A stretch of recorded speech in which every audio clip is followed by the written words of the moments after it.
Assalamualaikum warahmatullahi wabarakatuh. Selamat siang. Di sini saya Ilham Nafi Aziz dari Prodi Pendidikan Agama Islam akan mewawancarai Kak Robiatul Maklufah atau biasa dipanggil Kak Lulu sebagai Presiden Mahasiswa tahun jabatan 2024 sampai 2025, dan ia juga pernah menjadi Wakil UKM Seni tahun jabatan 2022 sampai 2023. Dengan tema wawancara hari ini, manusia sebagai makhluk berbudaya, beretika, dan berestetika. Baik, kita akan langsung mewawancarai beliaunya langsung. Baik, bagaimana kabarnya Kak Lulu hari ini? Alhamdulillah. Apakah sudah makan? Alhamdulillah sudah. Sudah minum? Sudah. Oke, saya Ilham Nafi Aziz akan mewawancarai Anda tentang bagaimana pendapat Anda sebagai manusia sebagai makhluk berbudaya, beretika, dan berestetika. Oke, baik, saya jelaskan satu persatu ya. Itu kan ada tiga poin, yaitu sebagai makhluk berbudaya, makhluk beretika, dan beretika. Yang pertama, makhluk berbudaya. Manusia itu terdiri atas akal dan budi atau pikiran mereka dan perasaan mereka. Jadi seiring perkembangan zaman, manusia pasti akan menggunakan dua aspek tersebut untuk menciptakan hal-hal baru, benda-benda baru, karya-karya baru yang digunakan untuk mempermudah kehidupan sehari-hari, baik jasmani maupun rohaninya. Seperti itu. Lalu yang kedua, manusia sebagai makhluk yang beretika. Manusia mampu membuat dan juga memahami kaidah-kaidah etika yang bersangkutan dengan moral dan agama yang digunakan untuk pedoman mereka. Seperti itu. Jadi kita tidak hanya akal dan pikiran kita saja, tapi juga terkait dengan moral dan agama. Lalu yang terakhir, manusia sebagai makhluk berestetika. Jadi katanya saja estetik itu keindahan ya. Betul. Manusia dari filosofinya saja itu memang pada hakikatnya suka dengan hal-hal yang indah, hal-hal yang bagus. Seperti itu. Lalu yang kedua, terkait dengan keindahan itu dapat mempengaruhi emosi manusia sendiri. Kok bisa gitu, Kak? Karena pada hakikatnya manusia menyukai, cenderung mendekati hal-hal yang bersifat indah. Kok suka keindahan? Ya, Kak, kenapa sih contoh manusia yang suka keindahan itu gimana? Contoh, Nafi pasti tahu sih ya, banyak budaya, entah itu produknya apa aja ya, bisa tari, bisa sastra, bisa nyanyian dan lain-lain, itu kan bersifat keindahan semua, dan itu merupakan produk hasil dari karya pikir manusia itu sendiri. Dan contoh sehari-hari, siapa sih yang nggak suka dengan mobil bagus, yang nggak suka dengan barang-barang bagus, yang nggak suka sama rumah-rumah yang mewah? Jadi semua manusia menyukai itu, karena itu memang hakikat dari kita sendiri. Dari dulu sampai sekarang manusia masih sama, yaitu masih suka dengan hal-hal yang bersifat indah dan indah dan estetik lah, kayak gitu. Baik, lanjut ke pertanyaan kedua, Kak. Nah, sekarang kan zamannya era milenial. Sekarang Gen Z ya, Kak? Gen Z, oke, maaf. Nah, bagaimana cara penerapan manusia sebagai makhluk berbudaya, beretika, dan berestetika, Kak? Gimana? Berarti penerapannya ya? Iya, Kak. Penerapannya. Satu, manusia sebagai makhluk berbudaya. Dari katanya saja, dari pengertian tadi ya, itu kan kita harus mengkomparasikan antara akal dan perasaan kita. Jadi meskipun kalian merupakan generasi yang eh, sangat muda, rentang di antara tahun 2000 sampai 2000 berapa ya? 12 mungkin ya kalau Gen Z itu ya. Itu meskipun kalian tergolong generasi yang muda, itu tetap harus apa namanya? Baik, saya jawab ya Mas Nafi ya. Ya. Karena memang kita sebagai Gen Z, generasi yang sekarang itu kan cenderung generasi rentan usia remaja sampai usia 25 tahun. Jadi saya pikir usia pada saat itu psikologisnya itu memang ingin sesuatu, memang ingin menimbulkan karya yang sangat luar biasa, pengen bebas dan lain-lain. Mungkin terkait dengan aturan generasi yang dulu kurang cocok, tapi meskipun kurang cocok dengan kehidupan Gen Z yang sekarang, itu kita juga harus tidak melupakan dua unsur yang mempengaruhi kita sebagai manusia berbudaya, yaitu unsur pikiran dan juga perasaan. Gitu.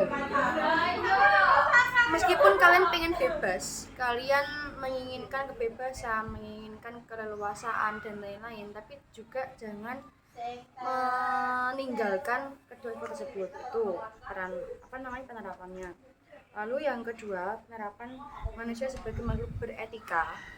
Karena dari zaman dahulu sampai sekarang pasti ada namanya norma. Norma itu peraturan untuk mengatur yang ada di masyarakat.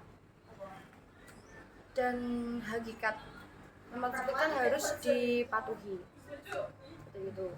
Jadi akan saya jawab tadi, manusia sebagai makhluk yang beretika di zaman sekarang ya. Di zaman sekarang ini ada korelasinya dengan berbudaya. Memang hakikat jiwa-jiwa remaja, jiwa-jiwa muda itu kan pasti sangat mungkin dalam konotasi negatif seperti liar gitu ya, ingin bebas dan lain-lain. Tapi untuk aspek budaya dan aspek etika ini jangan dilupakan.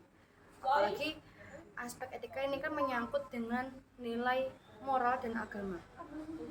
Dan kedua tersebut tidak bisa sama sekali kita hiraukan di kehidupan sehari-hari. Seperti itu. Untuk mengarungi atau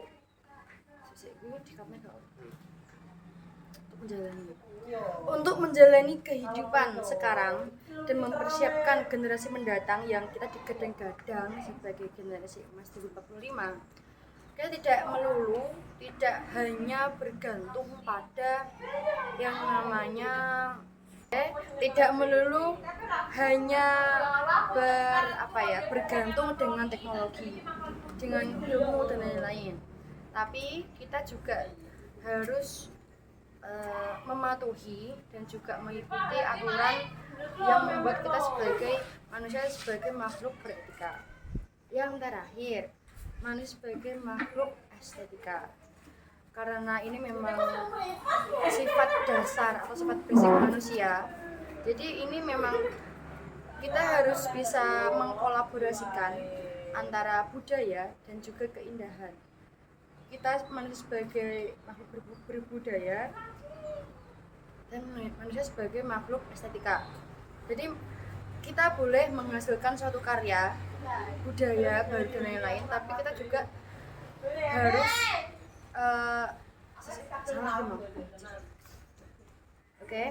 meskipun kita ingin berkarya, kita ingin menghasilkan karya, yang indah, yang berguna, yang membantu kehidupan sehari-hari, kita juga tidak harus memikirkan aspek yang pertama, yaitu manusia sebagai makhluk berbudaya. Kalau berestetika itu saya kira generasi Z ini sudah paham semua apa itu estetika dan lain-lain. Dan generasi Z ini cenderung lebih kreatif dengan generasi yang pendahulu seperti generasi milenial dan lain-lain. Seperti itu. Tapi kita hanya perlu mengkolaborasikan saja antara ketiga aspek tersebut. Nah, saran Kak buat yang menonton, buat pendengar di rumah, ini ada saran buat Kak saran Kak Lulu buat Anda kalian semua. Baik, silakan. Oke, halo guys, teman-teman. Sedikit agak apa bisa lanjut. Jadi saran saya mungkin baik, terima kasih pertanyaannya Mas Raffi. Jadi ini mungkin bukan saran ya. Ini lebih ke apa ya namanya? Mungkin bukan saran dan saya hanya ingin berbagi pengalaman. Dari pengalaman saya aja yang akan saya ceritakan sedikit kepada teman-teman yang melihat ini semua. Karena kalian berada di usia yang sangat muda, usia yang sangat strategis untuk membuat karya, usia yang sangat bagus untuk berkembang, berproses dan belajar. Saya harap teman-teman yang melihat ini dapat melihat potensi di diri kalian masing-masing. Jangan terlalu membandingkan diri dengan orang lain, karena kita hanya harus baik dari kemarin, bukan dari orang lain. Dan yang kedua, terkait dengan tema hari ini, kalian boleh berkarya sebebas mungkin, freedom mungkin dan kalian boleh membuat karya sebebas mungkin, sekreatif mungkin karya kalian dari pikiran dan hati kalian, tetapi juga jangan meninggalkan atau jangan menghiraukan yang namanya budaya dan juga etika. Estetika itu bagus, estetika itu indah apabila kita lakukan berbarengan dengan budaya dan etika. Jadi sebagai generasi Z, kita juga harus produktif, kita harus melihat masa depan yang cerah, dan kita juga harus menyiapkan karya-karya untuk menunjang hal tersebut. Itu dari saya. Oke, makasih Kak Lulu. Minta maaf bila ada kata-kata saya yang salah. Baik, kesimpulan dari tema ini yaitu manusia itu harus berbudaya, beretika, dan berestetika. Dan trilogi itu harus saling bersinambungan agar terciptanya keseimbangan atau balance.